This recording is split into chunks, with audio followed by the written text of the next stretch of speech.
Buenas tardes, les saluda nuevamente Roxana Ortega, fundadora de la Comunidad Internacional de Emprendedores con Sentido Humano, startu.org, y pues feliz de estar el día de hoy aquí abriendo un nuevo capítulo disruptivo, Círculo Ejecutivo, Líderes Transformando el Futuro, que pues en esta ocasión para hablar de ello tenemos a dos invitados de lujo que son expertos en cumplimiento de talla internacional, con mucha experiencia también multicultural para compartir con nosotros tanto conocimiento como aprendizaje.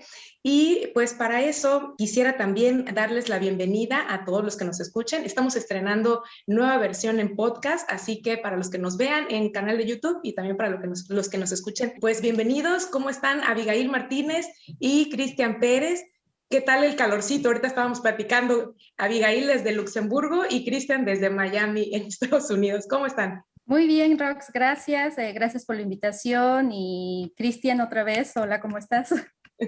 Hola, hola. Bueno, muy contento, gracias por la invitación. Nos encanta siempre conversar con ustedes porque son conversaciones enriquecedoras. Por aquí en Miami, con mucho calor porque estamos empezando el verano, pero esperemos que este año no esté tan heavy. Aquí también nosotros nos tocó transmitir desde Friburgo en Alemania, entonces estamos muy internacionales ahora en este primer episodio. Y bueno, y para empezar el tema súper relevante, integridad y valores para la nueva empresa global. Para dar un poquito de contexto, antes me gustaría presentarlos con la audiencia, hablar un poquito de sus trayectorias brevemente. Y bueno, Abigail Martínez es egresada de la carrera de Contador Público y Finanzas.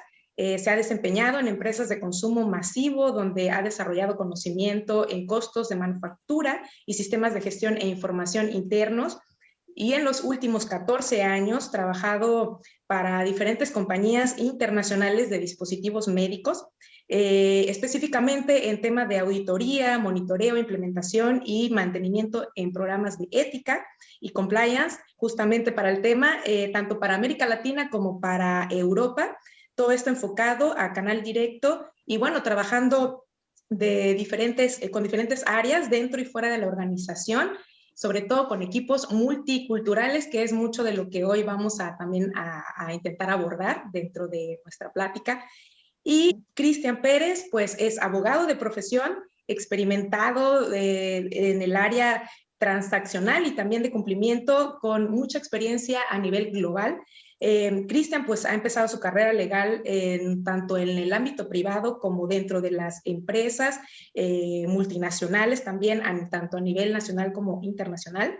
Él dice aquí que comenzó a darse cuenta de que el cumplimiento era una nueva normalidad cuando se movió para la empresa o dentro de la empresa, queremos entenderlo así. Y pues esta experiencia nos comenta en su semblanza que contribuyó a dar forma a la creencia de que compliance, más que una función, es más una función de apoyo empresarial más que el departamento de prevención del negocio.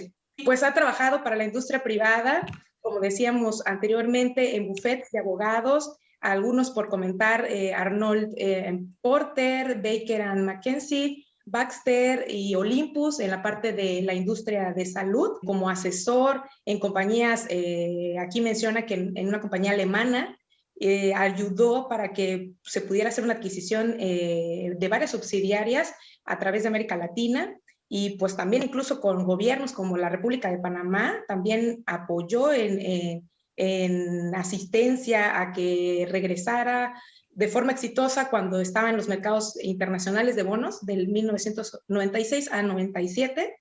Además, pues Cristian funge como profesor adjunto, es speaker, escritor de estos temas de cumplimiento y pues bueno, hace participación también en haciendo apoyo editorial para el Colegio de Abogados en Florida. Así que bueno, ambos de verdad definitivamente con trayectorias extraordinarias, y sobre todo que los conozco personalmente, puedo decir que son seres humanos extraordinarios, con sentido humano y con una ética y moral, pues que para el tema de hoy es pues justamente necesario para poder también predicar con el ejemplo, decimos, ¿no? Y bueno, Pues para empezar, quisiera poner un poquito en contexto a los que nos escuchen del tema. Estamos hablando mucho alrededor de que hay muchos cambios que estamos transitando, la nueva era digital, la cuarta revolución industrial, y cuando hablamos de todo ello, pues también nos hace pensar en todo este caos y certidumbre. Incluso dentro de las empresas se habla mucho de la seguridad de los datos y de la privacidad y todo este contexto pues, de auge tecnológico y digital.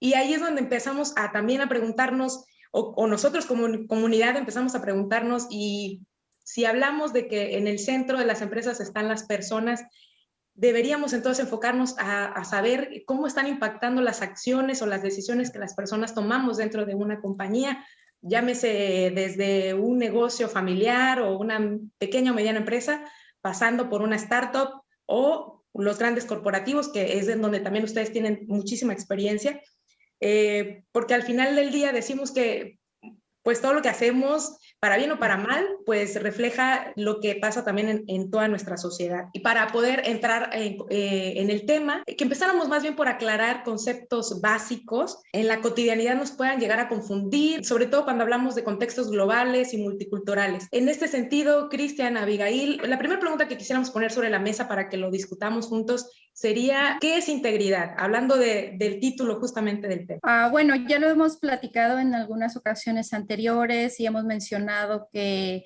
podemos englobar varias conductas o varios conceptos como son el respeto, la honestidad, pero yo creo que al final es una parte de ser consistentes con nuestro actuar entre lo que predicamos y entre lo que hacemos o lo que decimos que vamos a hacer, ¿no? Es una cuestión de congruencia con nosotros mismos. Uh-huh. Y esto pues se aplica en cualquier ámbito de la vida, ¿no? En el familiar, en los negocios, o sea, es un concepto que yo veo que es universal. Uh-huh.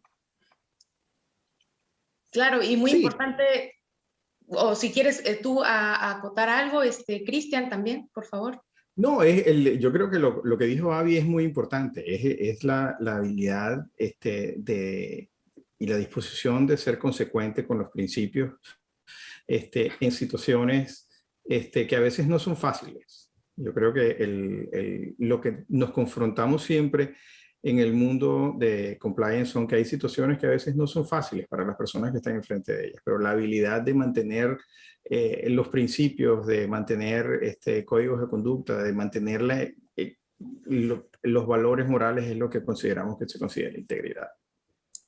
Claro, y bueno, en este sentido que ustedes ahora comentan y también que es en el tema de los valores.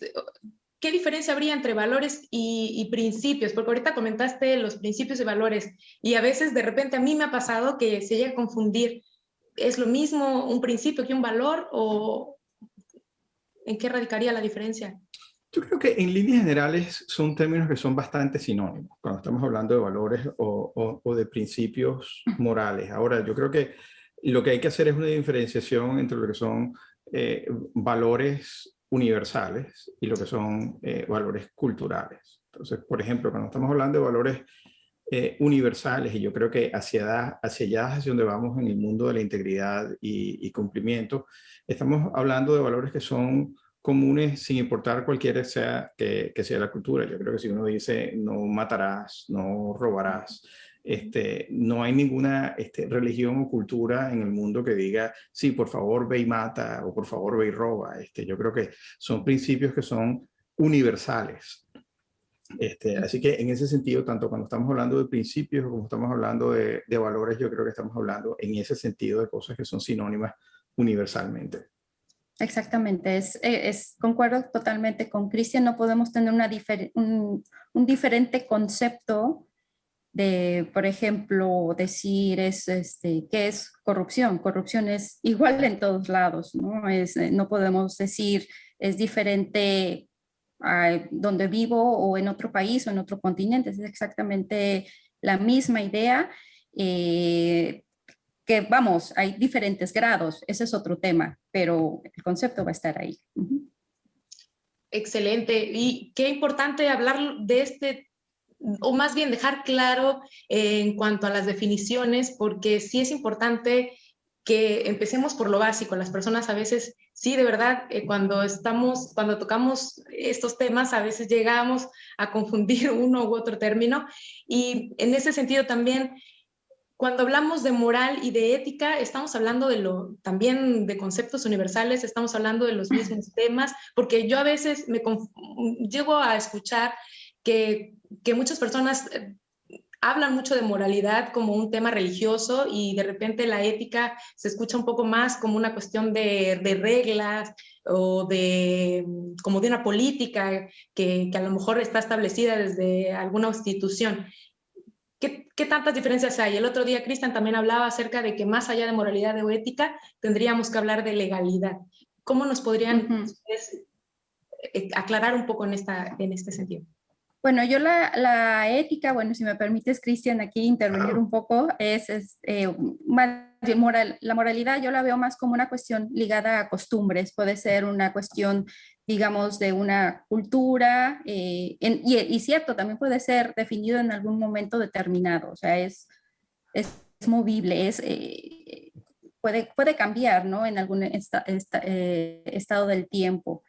La ética, bajo mi punto de vista, yo lo veo más como un patrón de conducta, qué es lo que tenemos que hacer, hacia dónde tenemos que ir. Y muchas veces hablamos de lo que es un código de conducta para una empresa, que es como que poner las pautas de qué es lo que queremos lograr, cuáles son el comportamiento que una determinada sociedad, una determinada entidad espera, en este caso, de sus empleados, ¿no? Esa es la percepción que yo tengo. Totalmente de acuerdo. Además que yo creo que la ética tiene más relación con principios universales que la moralidad, que puede ser mucho más ligada a temas culturales. Ahora, yendo específicamente al punto que tú estabas comentando sobre la legalidad y la ética, son temas que son relacionados porque no siempre vienen de la mano. Es decir, hay situaciones que pueden ser legales, pero que no son necesariamente éticas. Y a veces yo creo que las leyes les toma un poco de tiempo por todos los procesos burocráticos y legislativos adaptarse a los cambios y hacer un approach que es más dado a la ética que a la moralidad. Es decir, hay demasiados componentes que están envueltos en el proceso de creación de leyes que no necesariamente es un reflejo de la ética. Te pongo por un ejemplo. En muchas compañías han adoptado estándares de conducta, códigos de ética, que van mucho más allá de los requisitos legales. ¿Okay? Y en ese sentido yo creo que un reflejo de la sociedad presionando, ¿okay? Y la comunidad diciendo, yo no tengo que esperar a que venga una ley para hacer lo correcto. De nuevo, volvemos al punto inicial de la conversación, que es integridad, que es hacer lo correcto y ser consistente en todo momento. Y fíjate qué interesante, Cristian, cuando comentas el punto de hacer lo correcto, porque bien como ahorita lo están comentando ambos, al final, pues más allá de que si es ético o moral o si es un ambiente cultural o no, al final del día tiene que ver con seguir estos principios de valores, ¿no? En cuanto a la integridad. Y muchas veces cuando estamos inmersos en un ambiente, el que sea, lo que me he dado cuenta es que al final recae siempre la pregunta en las tomas de decisiones, si hacer lo correcto o no lo correcto, porque qué difícil a veces en cuanto a cada persona, y ahí es donde quisiéramos preguntarles dónde queda la línea entre lo correcto y lo no correcto, o sea, cómo podríamos con este código de ética nosotros diferenciar como ciudadanos de a pie y poder decir, estoy haciendo lo correcto o no lo estoy haciendo, y antes de tomar una decisión, pues pensar un poquito más. Bueno, fíjate, desde el punto de vista, hay situaciones que son muy claras. ¿no? Entonces, cuando estamos hablando de esos principios universales de no robarás, no matarás, yo creo que hay decisiones que son muy fáciles de tomar. Hay otras que a veces no son tan fáciles porque no hay la información completa o porque hay presiones externas. Yo creo que lo más importante es, primero, seguir siempre el instinto. ¿Okay? Yo creo que cuando hay algo que no está bien, hay, ¿sabes? Un pequeño saborcito donde uno dice, aquí hay algo que no está bien, a lo mejor lo que tengo que hacer es preguntar. Y yo creo que en la medida en que más se socializan internamente las preguntas, las decisiones, en mejor posición está uno desde el punto de vista ético. Entonces yo creo que la función del Departamento de Compliance es esa. La función del Departamento de Compliance es ayudar a las personas a que si tienen alguna duda, si hay alguna situación que no está clara, guiarlos y hacer las preguntas adecuadas. Y eso se hace mucho usando el método socrático, donde uno le pregunta, bueno, ¿y qué pasa si pasa esto? ¿Y qué pasa si pasa esto? ¿Y no has pensado en esta otra posibilidad? Y a veces las soluciones pueden ser, de hecho, muy sencillas. Es decir, no estamos estructurando un negocio de esta forma, pero lo podemos hacer de esta otra forma, es mucho más sencillo. Entonces yo creo que lo más importante siempre es preguntar, discutir, reconocer que uno necesita ayuda y no tener miedo a hacer las preguntas. Exacto. Yo creo que en ese sentido, cuando uno habla con una persona de compliance, las preguntas que hacen las personas de compliance no son muy distintas de las preguntas que hacen las personas de negocio. Es decir, si nosotros vamos a contratar a un tercero y hay dudas, el oficial de compliance va a preguntar lo mismo que preguntaría la persona de negocio. Dice, ¿y por qué vamos a contratar a esta persona? ¿Qué tiene esta persona que es importante para que nosotros la contratemos? ¿O por qué vamos a estructurar esto de alguna forma? Entonces, la humildad de decir, puede ser que aquí haya algo y déjame preguntar, déjame buscar ayuda, yo creo que es lo más importante en un procedimiento de compliance. Yeah. Y yo creo que más allá también de la parte de humildad, nunca hay preguntas tontas. Claro. Siempre hay que, en caso de duda, acercarse a las personas de compliance que pueden dar una orientación adecuada y obviamente si esa persona no tiene la respuesta correcta, también va a preguntar. También va a preguntar porque igual estamos hablando de un beneficio grupal, no estamos hablando del beneficio de una sola persona, es para bien de un conjunto de personas, ¿no? Entonces ahí es bien importante recalcar que en esa parte el compliance officer o la persona que está de parte de cumplimiento de la empresa está para orientar, no está para asustar, sino precisamente se quiere crear ese canal de confianza para que se expresen todas las dudas, todas las inquietudes que se tengan acerca del tema. Otra de las cosas que es muy interesante que pasa cuando uno logra mover su programa de un programa de cumplimiento donde la gente hace las cosas porque las tiene que hacer a un programa de ética, que es lo que al final del día todos quisiéramos, es que empiezan a darse esas conversaciones que está haciendo referencia a Abby, no solo a nivel del compliance officer, sino a nivel del resto de los empleados. Yo recuerdo que cuando yo era in-house en Baxter, probablemente mi momento más satisfactorio como compliance officer fue cuando vinieron dos empleados a hacer una pregunta sobre una transacción que estaban armando y tenían algunas preocupaciones de compliance y uno tenía una posición y otro tenía otra. Entonces ellos se sentaron en mi oficina y empezaron a conversar. Iban para adelante y para atrás. Bueno, pero yo creo esto, pero no consideraste esto y para acá. Entonces yo estaba de espectador y yo decía, esto me parece fantástico, porque esto significa que estos son personas que entendieron qué es lo que estábamos tratando de hacer, que entendieron la importancia de hacer preguntas, de entender, y eso es lo que realmente mueve la aguja de un programa donde tú estás obligado a hacer una cosa a cuando haces una cosa porque es la cosa correcta. Exactamente. Y creo que también algo que tenemos que considerar aquí es que no hay una solución universal. Todos los casos pueden ser distintos y hay muchas tonalidades de grises, como lo discutimos al principio, hay una cuestión de que, o cuestiones que sí son muy claras y muy directas en cómo nos tenemos que conducir, pero hay otras en las que son muy ambiguas y siempre lo mejor es preguntar. Y como dices, Cristian, la mejor satisfacción es realmente cuando tus colegas, tus compañeros de trabajo se empiezan a acercar y te expresan sus inquietudes, e incluso personas de afuera, ¿no? Los clientes que te llaman y te dicen, oye, necesito que me orientes con respecto a este tema. La verdad es que es un momento de satisfacción muy bueno, porque dices, bueno, sí están interiorizando el objetivo de por qué Claro. tenemos estos programas.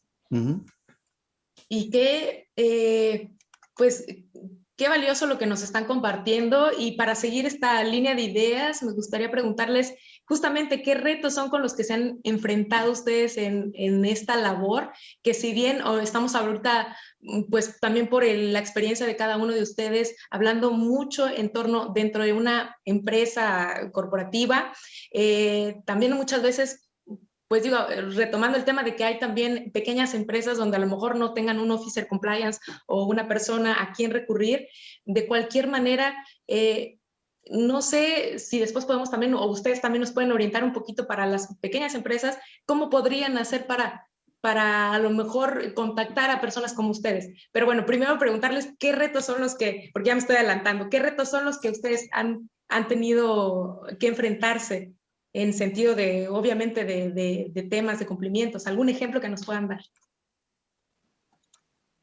Hay muchos, hay muchos, pero bueno, yo creo también que en estos tiempos, o sobre todo el año pasado que nos enfrentamos a esta pandemia que no fue localizada, sino que fue un evento mundial, pues también se han dado situaciones en las que tenemos que estar muy atentos, cómo se está eh, cómo se están llevando a cabo, ¿no? El cumplimiento de las normas en la empresa, cómo realmente, incluso como personas, cómo estamos colaborando y actuando con las personas que nos rodean también. Yo creo que fue el antes y después de la pandemia fue un parteaguas, porque inclusive el contacto directo pues se vio limitado, no podemos ir a ver a un proveedor o a un cliente o incluso con nuestras mismas familias, todo ese tipo de interacción se vio muy limitado, entonces revisiones, reuniones ya no se pudieron llevar a cabo, entonces para mí fue uno de los retos que tuvimos que afrontar este año, identificar y cómo poder mitigar posibles condiciones de compliance que nos pudieran poner en riesgo. Y más allá de la pandemia, Abigail, dentro de toda tu historia profesional, algo que nos quieras compartir de alguna experiencia así que te haya marcado. Es muy interesante y he sido muy afortunada en el sentido de que ahora me ha tocado convivir con muchas personas de muchos países, incluso en América Latina. El pensamiento de cómo se ve en México, en Chile, en Brasil, y bueno, no se diga comparado en Europa, cómo se percibe la cuestión de compliance. Y cuando todavía estaba en América Latina, una vez conversando con un cliente, me dijo, pero es que si yo no hago esto, que obviamente era una violación o una falta incluso a la ley, me dice, ya no voy a poder hacer negocios.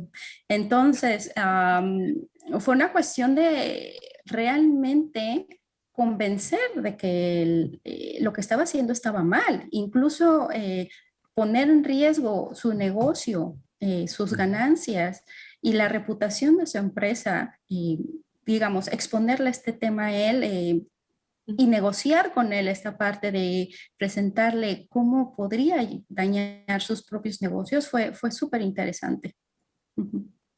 Yo creo que una conversación que siempre ayuda mucho cuando uno tiene esa clase de pushback es el enfocar compliance no solo como un tema de ética y cumplimiento, sino como un tema de sostenibilidad. ¿Okay? Yo siempre trato de hacer, cuando doy un entrenamiento, un resumen de qué es lo que ha pasado con muchas de las empresas que han estado sujetas a investigación. Entonces, y hay una gran porción de ellas que sencillamente se tienen que ir a la quiebra, porque no pueden aguantar, porque las multas son demasiado altas, porque tienen una pérdida reputacional demasiado importante y después nadie quiere hacer negocios con ellos. Entonces, realmente cuando estamos hablando de ética y estamos hablando también es de sostenibilidad, es de la posibilidad de tener un negocio que perdure en el tiempo, que a lo mejor de repente me voy a ganar un poco menos este año, pero voy a estar en una mejor posición para sobrevivir en el tiempo. Y además, que yo creo que una de las cosas que suele pasar, sobre todo en el caso de Latinoamérica, donde hay tanta contratación gubernamental, es que cuando ha habido problemas de corrupción y esos problemas de corrupción han salido a la luz, pues inmediatamente la necesidad de compra sigue. Y lo que hacen en ese momento el gobierno es voltearse a las empresas que no cayeron en corrupción. Entonces, la sostenibilidad es, yo creo que un argumento muy importante, como lo acaba de decir Abby, en esa venta, ¿no? Exacto. Y algo bien importante también que mencionaste, Roxana, es un programa de compliance no tiene que ser caro. Hay muchísimos recursos ahora con tantas contactos, informaciones, fuentes en Internet, en las redes sociales. La construcción de un programa de compliance, incluso para una pequeña empresa, casi se resume a cero. Puedes encontrar muchísimos códigos de conducta, puedes tener una persona que esté focalizada a cuestiones de compliance dentro de la misma empresa.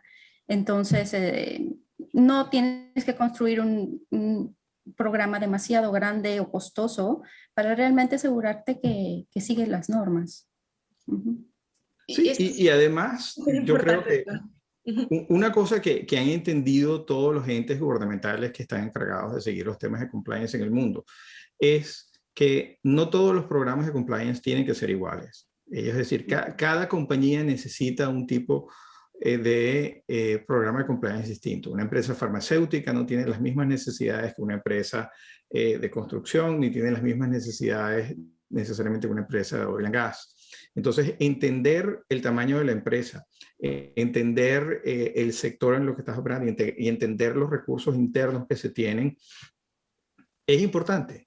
Y se pueden hacer desde algo sumamente sofisticado hasta algo sumamente sencillo, donde inclusive se pueden utilizar algunos recursos internos que no son específicamente destinados a compliance, como por ejemplo personas de finanzas, de control interno, que ayuden en temas de auditoría, a personas de recursos humanos. Y yo creo que inclusive eso es otra evolución que ha pasado en el mundo del compliance, que antes era originalmente algo que estaba reservado a abogados, personas que venían con un background de fiscales de distrito, esa clase de cosas, a unos equipos que son realmente multidisciplinarios. Y esa adición de personas de otras áreas, incluyendo gente de comercial, gente de finanzas, de otros, yo creo que lo que ha hecho es enriquecer el programa de compliance. Entonces, como dice Abby, no se necesita mucho, lo que se necesitan son ganas. Voluntad. Yo creo que voluntad. Sí. Y algo también que quisiera agregar es la responsabilidad de cumplimiento, de compliance, de tener realmente esta cultura ética es de todos, no pertenece solamente a una sola persona. Hay una cabeza, sí, que es encargada, digamos, de esparcir este mensaje dentro de su organización misma, pero es responsabilidad de todos seguir este programa. Del lado personal, comentaba que en algún momento dado mis padres estuvieron activos en la política. Mi padre fue alcalde de una pequeña ciudad en México y en algún momento dado, cuando ya había obtenido el triunfo, ¿no? De la alcaldía, se acercó un día alguien y me preguntó que cuánto dinero pensaba robar mi padre. A mí me sorprendió mucho esta pregunta porque nunca me había pasado por la cabeza de que alguien me preguntara eso. Y el robar era sinónimo de éxito, o bueno, en algunos casos todavía lo sigue siendo, ¿no? Pero definitivamente pasó, mi padre terminó su mandato, su gestión.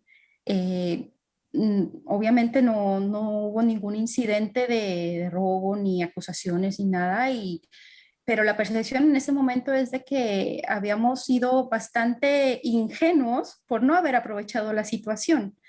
Y así la imagen se quedó por mucho tiempo y hoy por hoy, a lo largo de los años, porque se fue ya, digamos, en los 90s, la gente ya ha entendido que mi papá fue una buena persona. Hoy yo puedo decir que mi padre sale a la calle sin ningún problema, se siente tranquilo, duerme tranquilo, no tiene ningún guardaespaldas, ni mucho menos, y la gente habla muy bien de él. O sea, también, digamos, es una descripción de una circunstancia en que la gente ya vio que actuar de la manera correcta está bien. No necesitas volverte un millonario de la noche a la mañana por actuar en la política, por robar y no te van a ver como eh, que realmente aprovechaste la situación, vamos. Entonces, es la satisfacción que me da de que digan de que mi padre fue una persona honesta, se comportó a la altura y como decimos, ¿no? Su reputación está intacta. Yo creo que lo que ha pasado, como les comentaba, el tema en Brasil de las protestas en contra de corrupción que hubo en Brasil como consecuencia de la Operación Lava Jato, que no lo hemos visto tan generalizado en otros países de Latinoamérica, vinieron precisamente impulsadas por una generación joven que llegó y dijo, ¿dónde está mi futuro? ¿Dónde está todo el dinero? ¿Dónde están todos estos billones de dólares en corrupción que hubo aquí, que tenían que haber sido destinados a construir hospitales a los cuales yo pudiera ir, tenían que haber sido destinados a crear empresas en las cuales yo pudiera trabajar? Entonces, en la medida en que hay ese despertar social, es que yo creo que puede hablarse de lo que tú estás diciendo, de una disrupción en el modelo de pensar tradicional de que la corrupción está bien. O que es necesaria, ¿no? Para tener es necesario o que sencillamente es la única forma que hay de sobrevivir, porque ese es, digamos, volviendo a lo que había hablado Avi al principio, lo primero que te dicen es, bueno, es que si no, no subsisto, ¿no? Entonces, yo creo que si todo el mundo se para al mismo tiempo y dice, no, el corrupto no tiene poder, ningún tipo de poder. Entonces, es entender la importancia de la sociedad, del trabajo societal, de decir no a la corrupción, de hacer las cosas correctamente, lo que lleva a un cambio de paradigmas, a una disrupción ética. Nosotros como comunidad emprendedora, pues entendemos pues que al final del día estamos hablando de que todas estas acciones pues van a impactar, como decíamos al principio, finalmente a una sociedad que tiene que tener un bien común. Y pensando en lo que hablaban hace un momento de la legalidad, que no siempre lo legal va de la mano con lo ético, pues me llega ahorita a la mente hablando también sobre el tema de este auge tecnológico, porque yo he escuchado y hace poquito estaba también leyendo que hablaban de esta cuestión de que empresas ahora o se empiezan a hacer monopolios, se puede decir, de empresas tecnológicas. Y, y ahora me surge la duda de cómo se presenta este reto, por ejemplo, cuando hay empresas que al final del día, como tú comentabas, Abigail, con esta experiencia que tenías en Latinoamérica, ¿cómo se puede abordar cuando es algo tan nuevo, como decía también Cristian, en tema de regulaciones? Apenas está aprendiendo y si es algo digital, hay muchas empresas que ahora se quedan como un poco en el limbo en cuanto a las regulaciones. ¿Cómo podría ser que nosotros, que a lo mejor pues somos ciudadanos de a pie, cómo contribuimos o cómo de alguna forma evitamos pues que este tipo de prácticas o malas prácticas nos impacten también a nosotros como sociedad? ¿Cómo se regulan a empresas? A lo que voy es empresas grandes o que son monstruos corporativos, ¿cómo se puede controlar si más allá de multas? Cristian hablaba de sostenibilidad, pero en la práctica ¿es posible o ustedes cómo lo ven? La globalización como fenómeno, yo creo que más que un fenómeno se convirtió en una forma de vida y yo creo que la pandemia más bien acentuó eso. Yo creo que lo más importante que tiene que tener en mente un emprendedor, y sobre todo alguien que tiene aspiraciones de tener un negocio multinacional o internacional, es realmente entender cuál es su negocio, ¿okay? Y qué es, y cuando hablo de qué es un negocio, no es nada más de decir yo vendo monitores o yo vendo widgets. Lo importante es entender cómo hago yo para vender widgets. Entonces, ¿cómo los vendo yo? Si dices, bueno, yo tengo unas operaciones basadas en Estados Unidos y también vendo en Argentina y vendo en España. Bueno, entonces de ahí hay que entender que las normas necesariamente no son las mismas. Entonces, por ejemplo, te pongo algo que es un tema que de forma incremental se ha venido incorporando al mundo de compliance, que originalmente era su propio animal, pero ahora como que está entrando dentro de estos compliance, que es privacidad. Las normas de privacidad que existen en los Estados Unidos o que existen en Latinoamérica o que existen en Europa son completamente distintas. Entonces, en materia de los Estados Unidos, realmente la privacidad tiene más que ver con temas de privacidad financiera, ¿okay? Cosas como tarjetas de crédito, informaciones de impuestos, esa clase de cosas, e información protegida de salud. En el caso de Europa, la privacidad tiene que ver con absolutamente cualquier tipo de información personal. Entonces, ahí hay dos approaches que son completamente distintos. Entonces, por ejemplo, una empresa americana no entiende cómo un intercambio de datos de sus empleados, nómina, por ejemplo, o expedientes entre sus subsidiarias de Europa y Estados Unidos constituye una transferencia de datos y que está sujeta a las reglas europeas.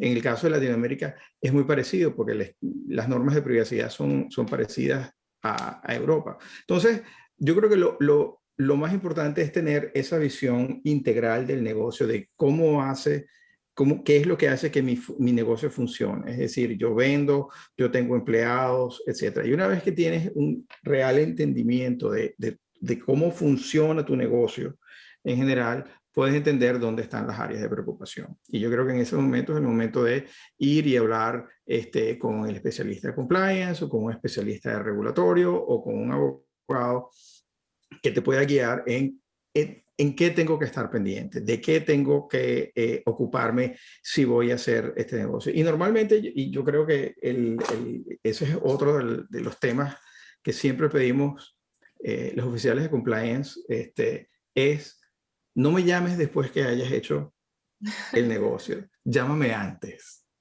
Si me llamas antes, yo te puedo guiar, pero si llegaste y hiciste todo, entonces después uno termina quedando como el malo que tienes que desenredar todo esto para volver a armarlo de una forma bien. Entonces, de nuevo, lo que siempre hablamos desde el comienzo de la conversación, pregunta, pregunta, pregunta. No tengas miedo de preguntar. Cualquier pregunta es una pregunta relevante. Muchas gracias por esta visión que se vuelve muy enriquecedora, porque sí, efectivamente, tal vez muchos emprendedores que nos escuchen, al igual que ejecutivos dentro de una empresa grande, pues finalmente también puede llegar a tener esta incertidumbre y de repente pensar, si yo no soy una multinacional, no soy una empresa tecnológica de renombre, ¿cómo hago para competir o no puedo competir o estoy fuera de competencia? Porque pues a lo mejor para mí es más difícil poder contratar a alguien que me oriente en todas estas nuevas reglas, o a lo mejor ni siquiera están las nuevas reglas, como lo que decíamos de este tema de privacidad, de datos. Pero aún así también Abigail nos comentaba hace un rato que pues también hay formas de cómo irse abriendo camino con la información, y pues con eso de alguna manera a lo mejor nos quedaríamos ya para cerrar. ¿Qué nos dirían, además de lo que ya hace un rato nos comentaba Cristian, qué nos dirían en cuanto a su experiencia?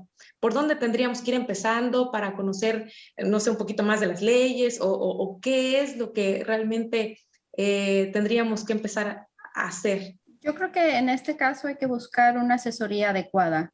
Y en cualquier tema que se quiera tocar, ¿no? Para la parte, digamos, de conocer ciertas reglamentaciones o en cuestión de recursos humanos, yo creo que es importante acercarse a las personas correctas para poder, digamos, sentar una base y poder tener un desarrollo que empiece bien sustentado. Cristian habló muy bien de esto hace unos momentos. Me gusta mucho esta palabra, sustentabilidad.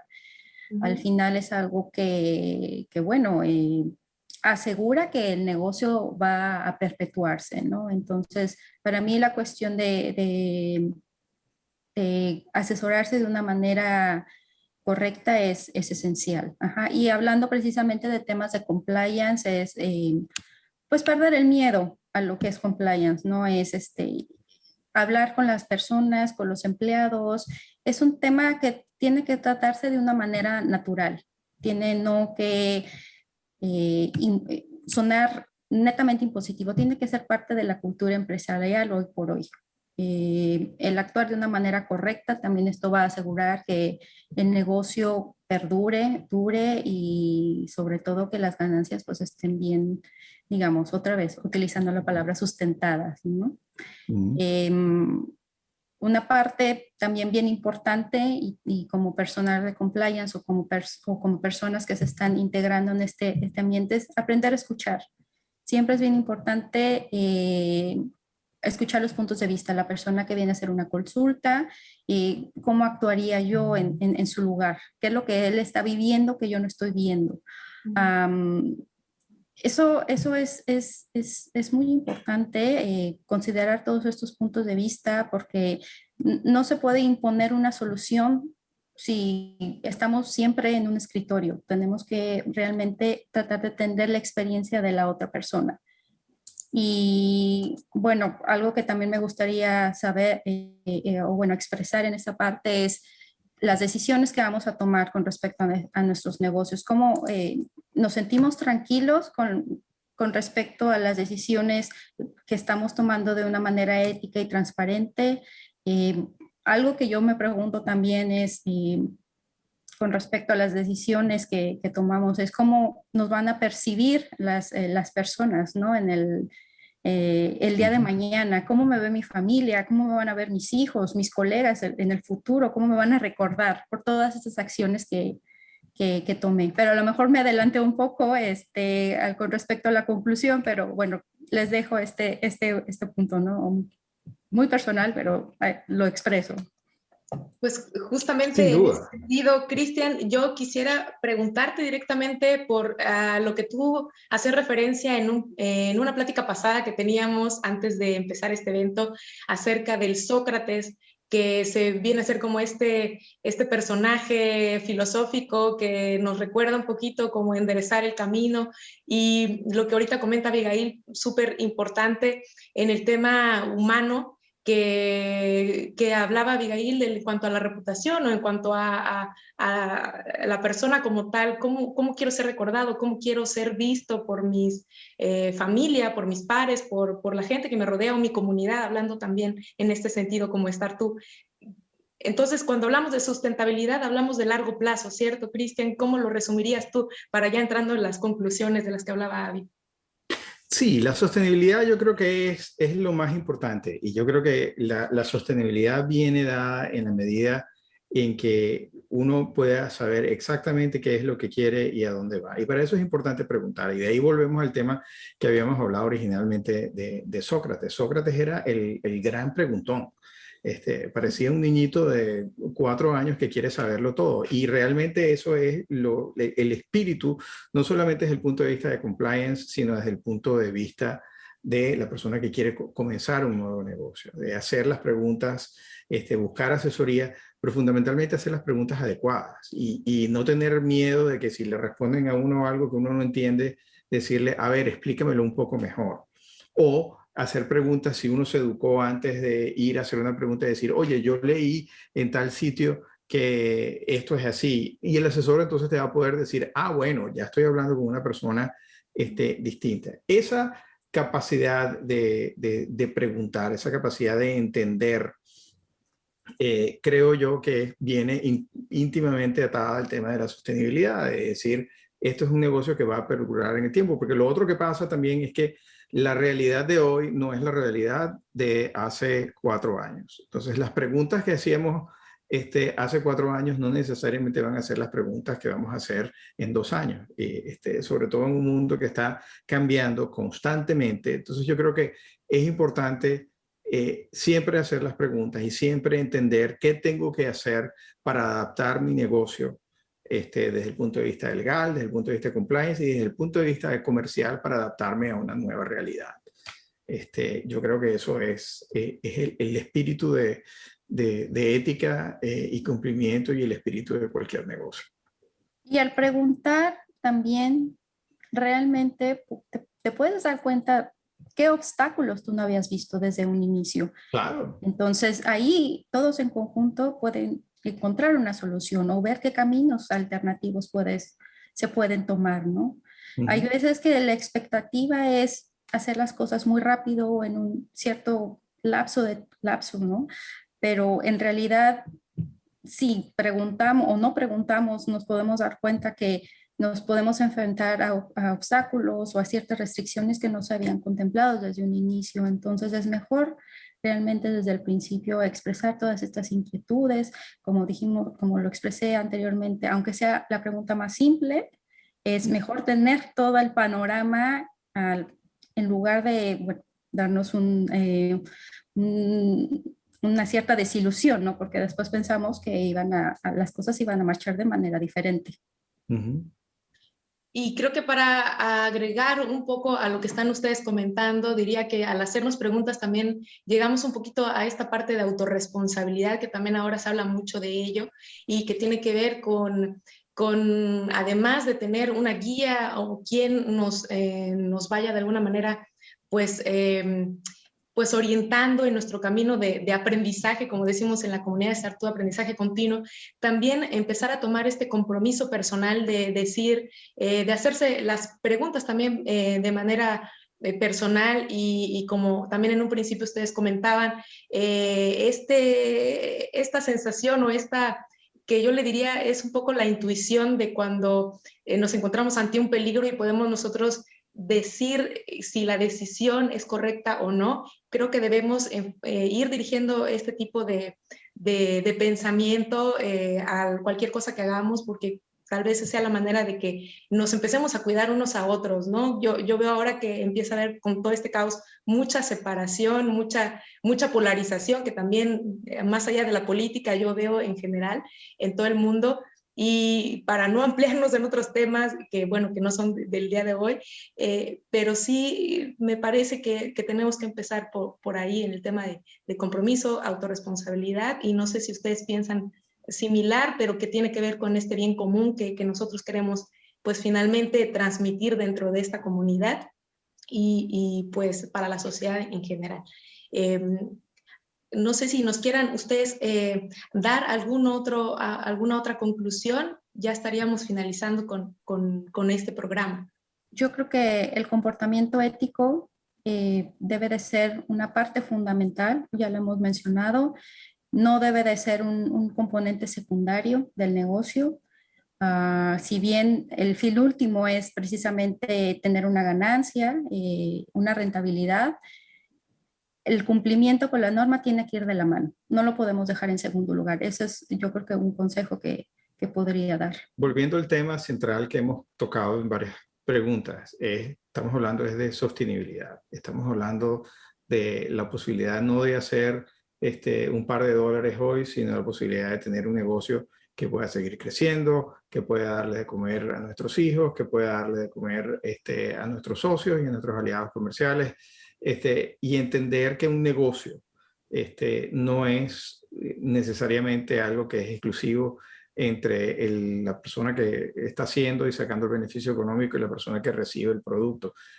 Hay muchísimas personas que están involucradas en la cadena. Eso es lo que nosotros llamamos en el mundo de compliance stakeholders, más allá que clientes. Entonces, ahí tenemos socios comerciales, tenemos la persona que nos hace permisos, la persona que está haciendo transporte.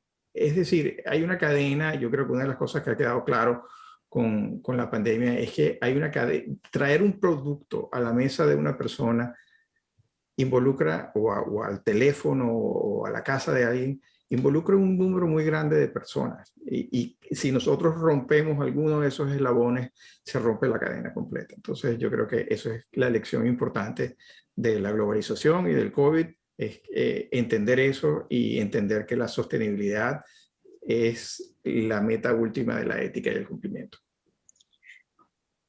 y que finalmente lo que impacta localmente ahora impacta también de forma global por toda esta conectividad. Claro. Definitivamente, definitivamente. Ya no podemos pensar en una isla. Todos estamos interconectados. Lo que pasa en Asia en algún momento dado, bueno, y ya lo vivimos, repercute en todos lados. La pandemia nos vino también a demostrar un poquito de todo lo que estamos hablando, abrirnos un poquito más los ojos y creo que también a sensibilizarnos un poquito más como personas, ¿no? Pues yo les quiero agradecer muchísimo, Abigail, Cristian, de verdad, por darnos toda esta visión, enriquecernos con toda esta experiencia tan grande que ustedes dos comparten en común, pero que también pues comparten desde cada uno de su área no de emprendimiento, de ejecución, por así decirlo. Es maravilloso escuchar a personas que están en lugares tan remotos y que al mismo tiempo compartimos cosas que nos acercan, por así decirlo. Muchas gracias. Ojalá que para todos los que nos hayan escuchado, pues hayamos logrado aterrizar estas definiciones, estos conceptos que dan para muchísimo.